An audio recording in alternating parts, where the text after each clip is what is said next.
You snacking? Yeah. So we're gonna make a cooking video because we want to. Today we're making carbonara. Get the pasta police after us, huh? We are making carbonara. I love carbonara. I think it's my favorite pasta. I don't think. I know it's my favorite pasta. Funny story. True story. There are two kinds of people online that really grind my gears, for lack of a better term. One is the glove brigade, which I'll save for another day. Can't stand the glove brigade. The other one's the pasta police. So here's the thing. At its essence, at its core, at its roots, pasta is peasant food. Pasta noodles can be made from two ingredients: semolina flour, probably any flour really, and water. That's all you need to make pasta. Boil it, you got yourself a meal. If you're trying to make that meal a little more filling and give it a little more sustenance, you're going to use whatever is around you. So when you're a peasant, you pluck things out of the ground, you eat the animals you raise, you do whatever. So a pasta meal at its essence is peasant food consisting of fresh things that are nearby that you can eat.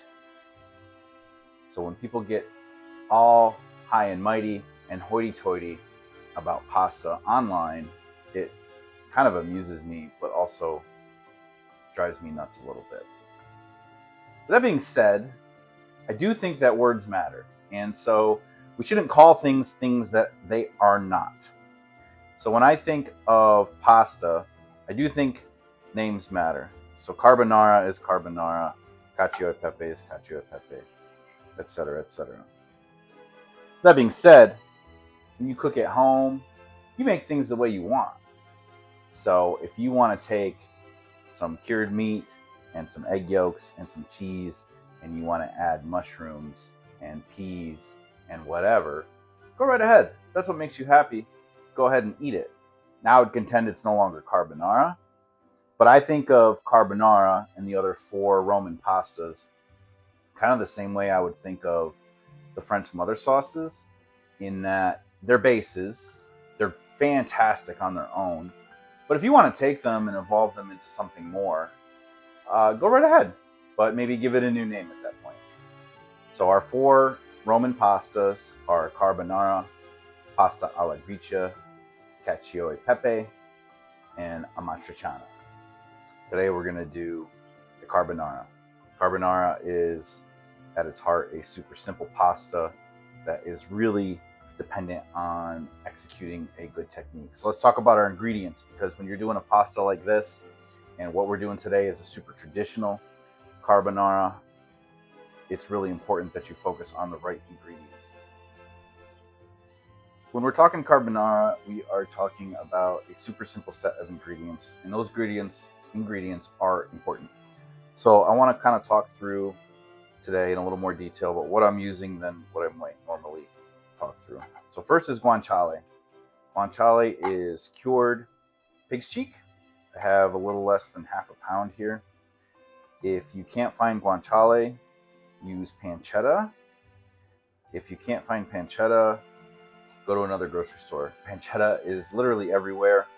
You'll often see it in those little pre-cut cubes, and it can be a little expensive. Boar's Head actually makes a really nice pancetta, so any deli that has Boar's Head usually has pancetta, and you can ask them to cut you like a nice, 1 to 2, 3-inch block, however much you think you need, and then you can bring it home and cut it into lardons. We have eggs. We have pecorino romano cheese, which I have shredded myself using the finest side of my box grater. Super important so we can create the creamy emulsion of sauce. You should be using Pecorino Romano. You should always be grating your own cheese. I do see some recipes that use Parmesan, Parmigiano Reggiano, or a mix. That's fine. That's what makes you happy. And then for our pasta, we're going to be using bucatini. Bucatini is one of my favorite, absolute favorite cuts of pasta. It is a large, thick, kind of spaghetti shape with a hole in the middle. So it's really cool. Holds and clings to sauce really well. You can see the hole. There you go. You can see the hole. I want to talk a little bit about the pasta. When you're buying pasta, it is, in my opinion, worth the extra money to buy quality pasta. So this is probably my favorite brand that is easily and readily available in just about any grocery store is the Checo. Things you want to look for when buying quality pasta is bronze drawn. It's probably the number one thing. That means that it's pushed really slowly out of the pasta machine. It's going to be a higher quality pasta. It's going to taste better. It's going to have more starch, so when you mix any of your pasta water into your final sauce, it's going to do better for you. When you look at the pasta, another indicator of good pasta, I don't know how well this will show up here, is, and you can see this better in person maybe than on camera here, it's really rough. So good quality pasta is not smooth. It's got a very rough texture to it. You can see that in the packaging. So when you're looking at pastas in the store and maybe you're trying to figure out is this a higher or lower quality pasta, look at the texture of it. If it's got a rougher texture to it, generally it's going to be a much better quality pasta. So even though it's like double the cost of the cheap store brand pastas, we're still only talking like a $2 difference for an entire pound of pasta. So you should always buy that. And then pepper. It's called carbonara, not because of the guanciale or the eggs or the cheese, but because of the pepper. Carbonara. So we'll talk a little bit about how we're going to use the pepper. We're going to have some fun with it today. We're going to toast it just to make it a little extra vibrant. So let's get to cooking. I wanted to show this to everyone.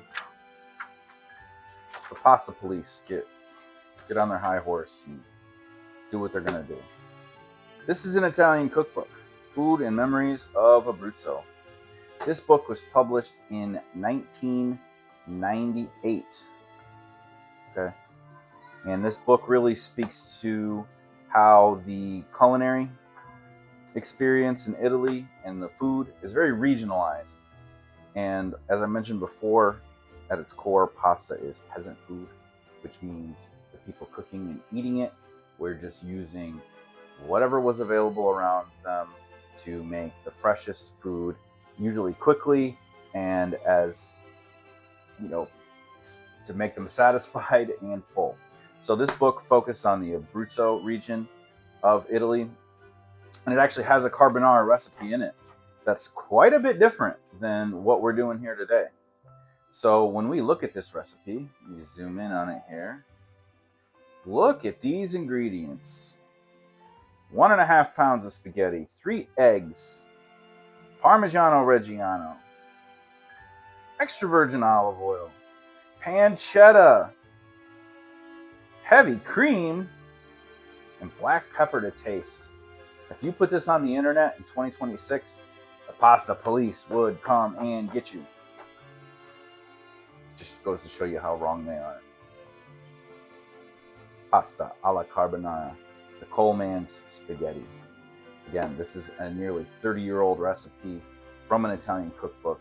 It just goes to show you that the heart and the essence of Italian cooking is about using what is around you that you have access to.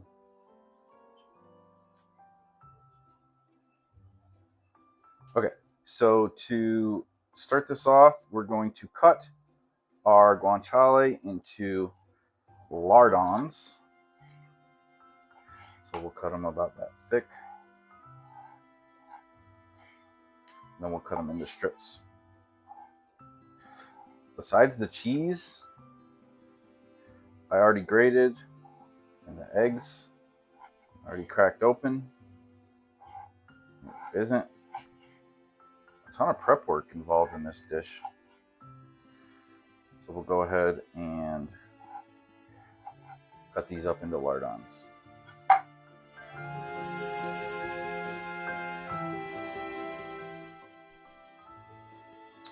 So besides cutting our guanciale into lardons, the only other thing we really need to do to prep ahead of cooking is to get our sauce started. So for a pound of pasta, I'm doing 4 eggs. Now the pasta police might come after me and say, you should only use egg yolks. But I want to only use egg yolks. I want to use the whole egg. I don't have an immediate use for a bunch of egg whites. I don't feel like finding one. So I'm using whole eggs. And we want to mix in our pecorino romano. Now what we're trying to do here is create a really thick, almost paste-like consistency. So we'll start with that much cheese. We'll see how this works. This is just the beginning of our sauce. So we'll mix that in. Let the eggs just kind of drink up that cheese. I shredded a lot of cheese. I didn't shred all the cheese I have. I did weigh it just out of curiosity. I ended up shredding about 100 grams of cheese. If I need more, I'll shred more.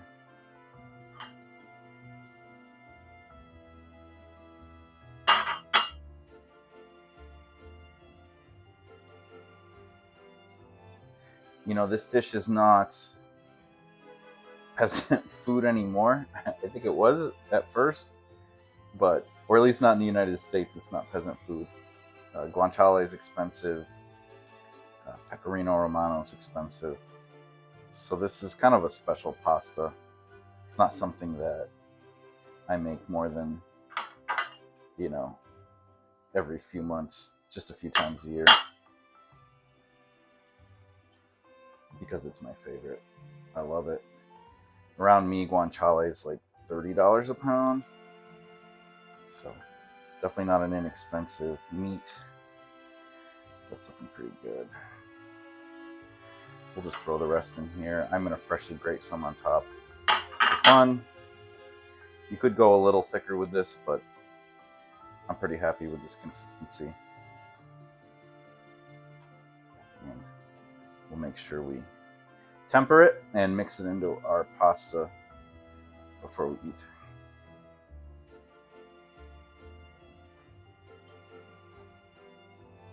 Nice and thick and creamy.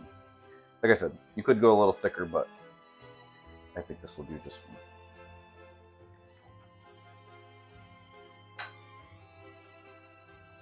All right.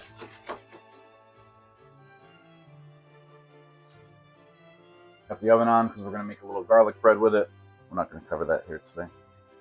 So the way to start this is by taking your guanciale and getting it on kind of a medium heat in a cold pan. So just like you would cook bacon or anything like that, we want to slowly render the fat out to make sure that we get everything cooked through and get it crispy.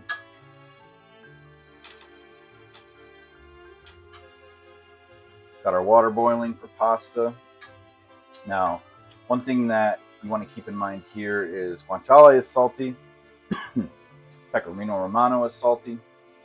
And so you actually salt your pasta water. Maybe just a little bit lighter than you would normally salt your pasta water. What I'm also going to do is toast the pepper. So I'm going to take this over here for a second.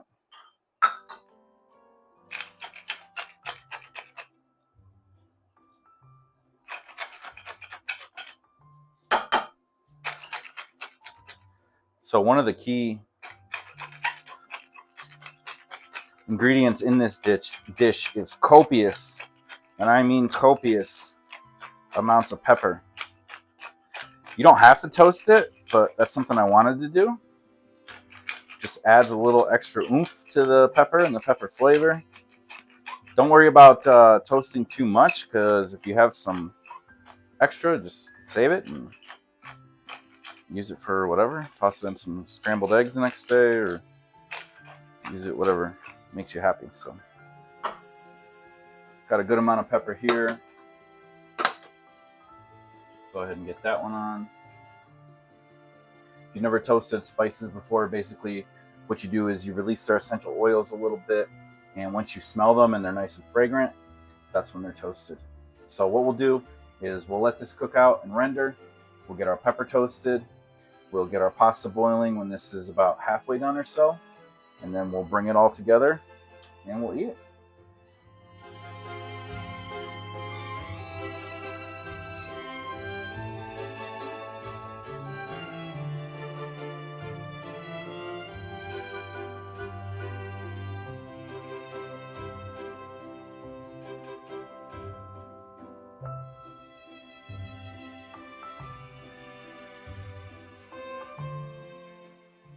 Okay, so our pasta is almost done. With some pasta dishes, you'll cook the pasta short of al dente, or short of your, preferred cooking doneness, because it's going to finish in the sauce. This is actually not one of those dishes, so you don't do that with this, because it's not going to finish cooking in the sauce. So I took a little bit of the fat out. You'll get a lot of fat left over from cooking your guanciale. I save it, keep it in the fridge, use it for other things, fry eggs in it, whatever. So when your pasta is almost done, we got about 3.5 minutes left or so.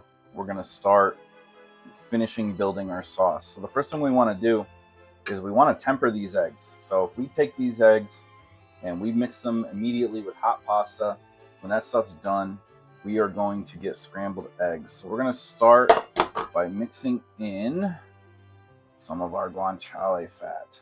Again, we're tempering the eggs.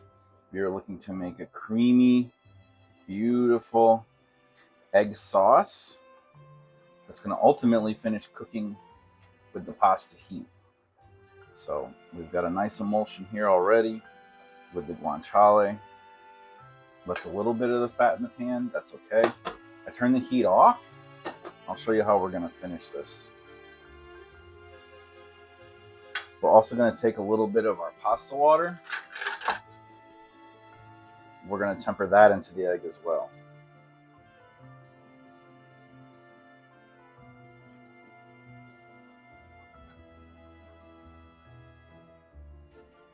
So we're tempering hot pasta water into the egg. All right, our pasta's got about 2 minutes left. And we'll come back when it's ready to go. We're almost done. Okay, our pasta is done. Taste tested it, and I'm happy with it. I'm going to show you how I like to finish this.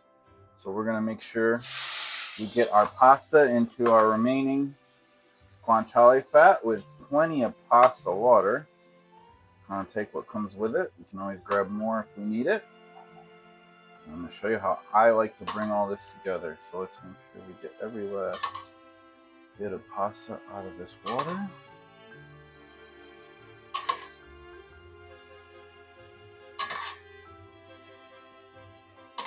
I got it all. All right, so let's stir. We want to move it. And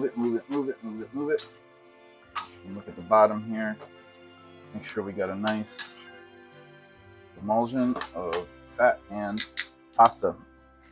And then what we do is we take our sauce and we move our saucier, in this case, on top of our hot water. So this is kind of a double boiler, if you will. Mix. If it feels like it's too hot, you gotta kind of trust your senses here. We're trying to create a creamy emulsion. Go. Sauce. I like it. Get in there.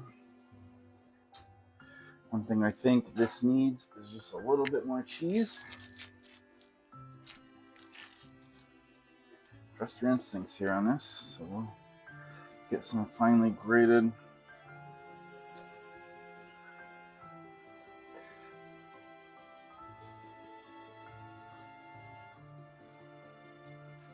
pecorino in there.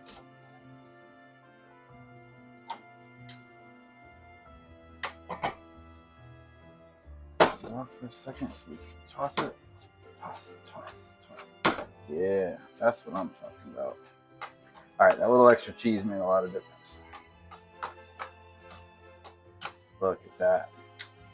Alright, let's go in with most of our pepper. We'll reserve a little for the top. Most of our pepper. And there's the Coleman's pasta. Peppery. Let's get it back on the heat.